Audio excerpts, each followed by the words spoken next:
Kontraversi penciptaan Adam. Jadi kalau kita mau berkisah mengenai nabi-nabi, sebenarnya nabi yang pertama Adam alaihissalam saja kita tidak cukup 1 bulan.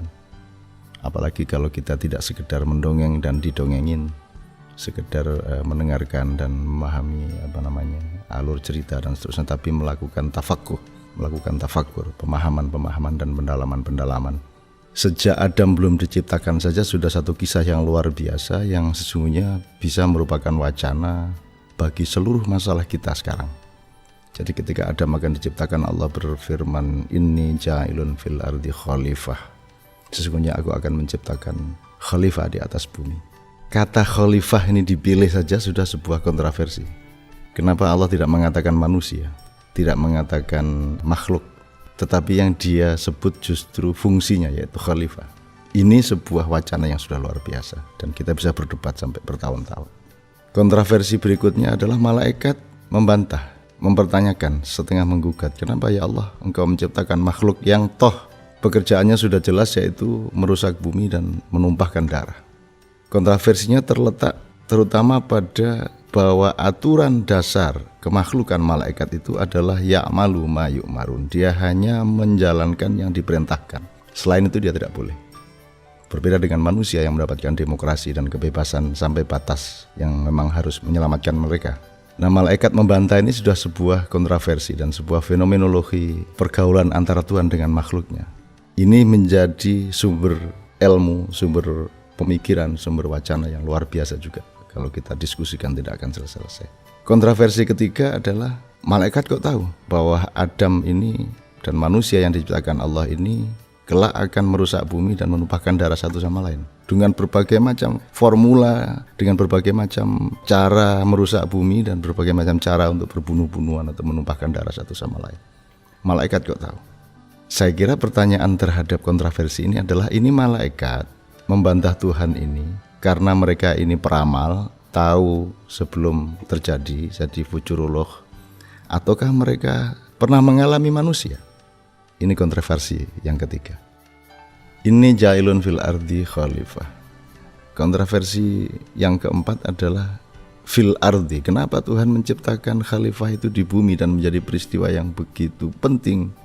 Padahal kalau Anda mempelajari alam semesta, bumi ini benar-benar tak terhitung, tak terhingga dari volume dan luasnya seluruh ruang alam semesta, dan bumi ini termasuk salah satu debu yang tidak besar di antara debu-debu lain, planet-planet, satelit-satelit, dan matahari-matahari, bintang-bintang yang luar biasa tidak terjangkau oleh ilmu pengetahuan manusia.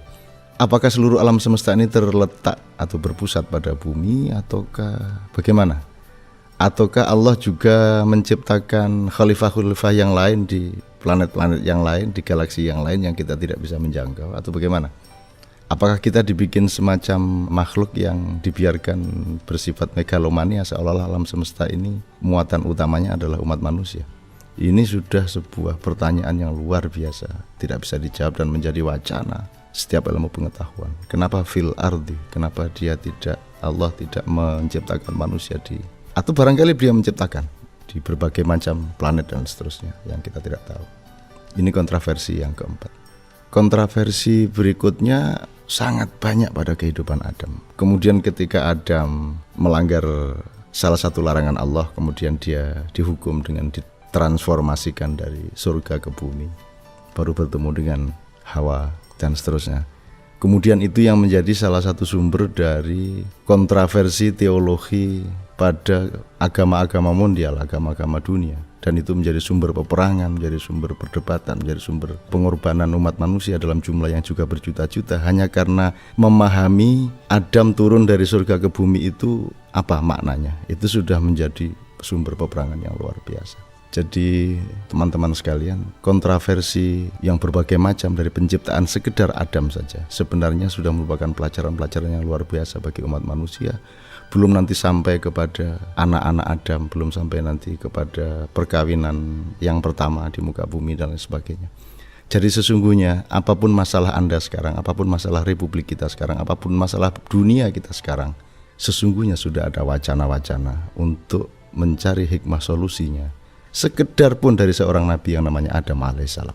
Jadi ada sangat banyak kontroversi ilmu, wacana, pemahaman dan seterusnya yang menyangkut rencana penciptaan Adam sampai kehidupan Adam, yang kalau kita mau turutin ini kita butuh 10 Ramadan sekedar untuk Adam alaihissalam saja. Tapi saya kira kita ambil 1-2 hal yang mungkin paling perlu bagi kita. Kalau misalnya kita bicara mengenai apakah malaikat ini memprotes Allah mengenai penciptaan Adam, dia futurologis atau dia empiris? Dia bisa melihat apa yang akan terjadi pada anak-anak turunnya Adam, ataukah dia pernah mengalami manusia? Berarti ini masalah antropologi. Apakah ini ada hubungannya dengan Homo erectus, Homo sapien? Kalau lihat tahun-tahun perkiraan sejarah mengenai kapan Adam hidup alaihissalam ya, itu kira-kira kan dia pasti bukan Homo erectus, dia baru saja sekitar berapa 6.000 sampai 9.000 tahun. Jadi pasti dia mungkin awal saja dari apa yang disebut Homo sapien. Jadi ini tugas para antropolog ini untuk mengetahui ini semua. Anda tahu antropologi akhirnya kan sampai ke sosiologi, sampai ke psikologi, sampai kemana-mana. Jadi kita mempelajari ilmu politik, ilmu manusia, hatinya, jiwanya. Kita mempelajari budayanya segala macam. Sesungguhnya harus ada akar-akar antropologi yang dipakai sebagai bahan berpikir dan bahan analisis serta kesimpulan atau konklusi bagi sifat-sifat manusia.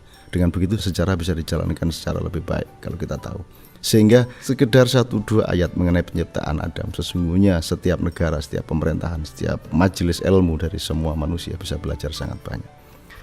Yang saya kira paling praktis yang bisa kita pakai, karena Anda dan saya bukan ilmuwan, kita bukan orang penting, kita bukan pakar, kita bukan orang hebat, tapi yang paling penting yang bisa kita ambil dari penciptaan Adam adalah bahwa sebagaimana seluruh nabi-nabi dan rasul-rasul berikutnya di dalam sejarah, ada satu yang sangat penting yang harus kita pelajari dan harus kita tiru, ialah bahwa tidak ada di antara mereka yang merasa dirinya baik, tidak ada di antara mereka yang merasa dirinya soleh, tidak ada di antara mereka yang merasa dirinya dekat dengan Allah. Semua merasa berdosa, merasa zalim kepada dirinya sendiri, semua merasa fakir, merasa jahat di hadapan Allah, selalu merasa dirinya itu jelek, buruk, jahat, hina dan lain sebagainya. Sehingga doa Nabi Adam alaihissalam sangat terkenal dan diajarkan kepada anak-anak Islam sejak kecil, dimanapun, sejak dahulu kala.